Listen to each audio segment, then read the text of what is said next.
Hear ye, noble subjects, and welcomest thou to gemiums versus zombies. In this most regal challenge, we unleash the kingdom's rarest and gemmiest plants.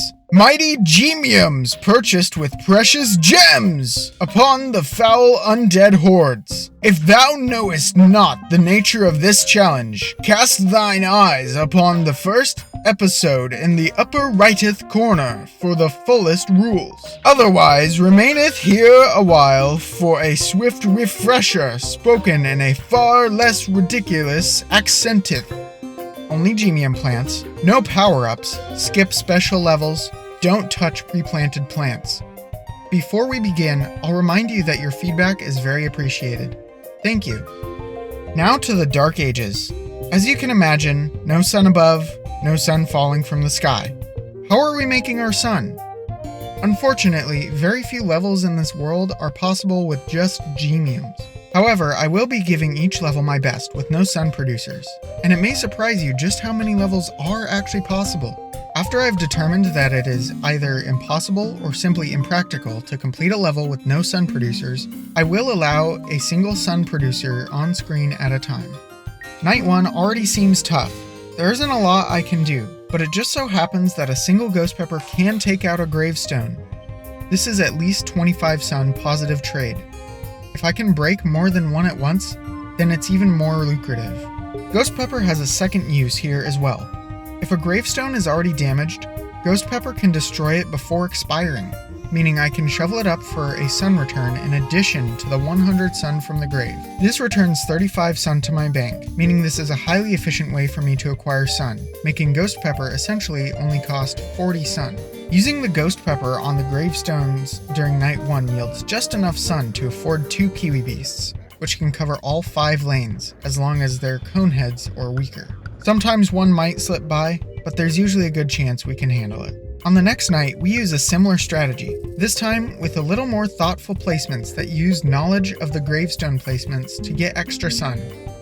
Night 3 has no sun gravestones, and we could take care of a zombie or two in the beginning with ghost pepper and maybe with a few lawnmowers, but it will never be enough to complete the level. This means I have to place a sun producer. I'll usually be going with sun shroom as it's currently the best sun producer available.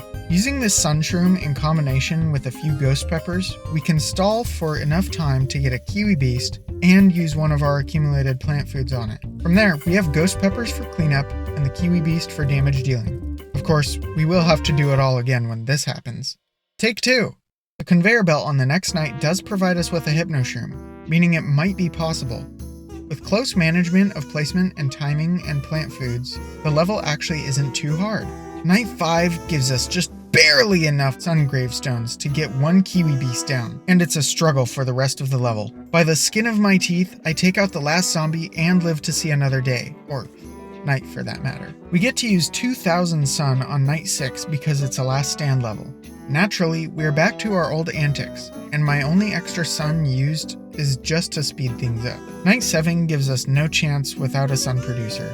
After we get our sun shroom down, it's just kiwi beast spam, and with only a pair of issues at the end, we make it through. Night 8 does provide us with 1 hypno shroom, therefore we will give it a shot. We have no way of planting a hypno shroom without getting at least 1 sun producer, so we will have to start there. After that, we should almost always have enough sun to immediately plant another hypno. The first round doesn't go so well, so we changed the start to adjust to zombie spawning patterns, and it still struggles horribly. Our next bet is to try 2 sun shrooms. Clearly we are far out from the real challenge, but this is a special level, and it counts as one we could skip anyways. So I'm just pushing the limits. With 2 sun shrooms, we were just barely able to beat the level, using most of our plant foods on recharging hypno shroom and planting more of them. The 9th night is a close call, even with a single sun shroom. The potions really do numbers on the kiwi beasts. Night 11 feels so within reach, but I tried really hard and failed. There's just too much RNG and too many nights for a single kiwi beast. With a single sun shroom, the level is totally possible. Interacting with pre-planted plants is mandatory for night 12. I have to plant food puff shrooms in order to keep them alive. To be clear, I will only be using plant food on them to keep them alive. The level doesn't provide a lot of sun, so I am limited to what plants I can use. However, thanks to my extremely handsome skill, I used the wizard zombies to extend the timers on my puff shrooms and put my otherwise useless mowers to work. After many attempts, I was able to skate by and survive the night. Night 13 is a conveyor level that does provide peanuts, but it also has jesters. With great luck, you could beat the level as long as all the jesters spawn in the correct lanes and you get enough peanuts. I'm going to skip because it's pretty impractical for me to try for hours on a level that's skippable as per challenge rules. The 14th night requires we produce 5,000 sun. Unfortunately, the number of sun graves throughout this level is less than 50, so we can't get our sun purely from destroying gravestones. Yes, I tried. However, with a couple well-placed sunbeams, we can complete the challenge and move on to the next night. It's back to our usual setup on night 15. I set up closer to the front line to hopefully kill any wizards faster and not risk bigger problems. There were a few hiccups throughout the level, but we still cleared on the first try. We can't harvest any sun gravestones on night 16, so we have to resort to a sun shroom. Even so, the level is very difficult. I tried for hours to find the right setup, but it's impractical to try beating the level with one sun shroom. 2 sun shrooms did the trick though. I thought I'd try to use electric currents and sweet potatoes on night 17 due to the number of sun graves. Even without a single sunflower, we are able to accommodate this full setup. The pre-picked plants on night 18 includes a peanut, but that's not exactly what you want to be using against wizards and knighted zombies. Skip. Night 19 is just impractical without a sun shroom, such little sun to deal with. However, once a sun shroom is included, the level is feasible. Even with such a hard challenge, we are able to clear the stage and move on to the final night. Usually we just end here, but today we are provided with a gemium, peanut. I know, not exactly boss fighting material, right? Well, not exactly, but there may be some merit to this level. Look how close I was able to get with just peanuts.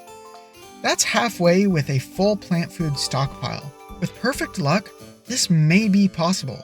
In any case, that's really all for this episode of Gemiums vs. Zombies. Thanks for coming, and I'll see you all in the next episode for Neon Mixtape Tour. On your way out, I hope you'll leave a like and a comment with hashtag GvZDA.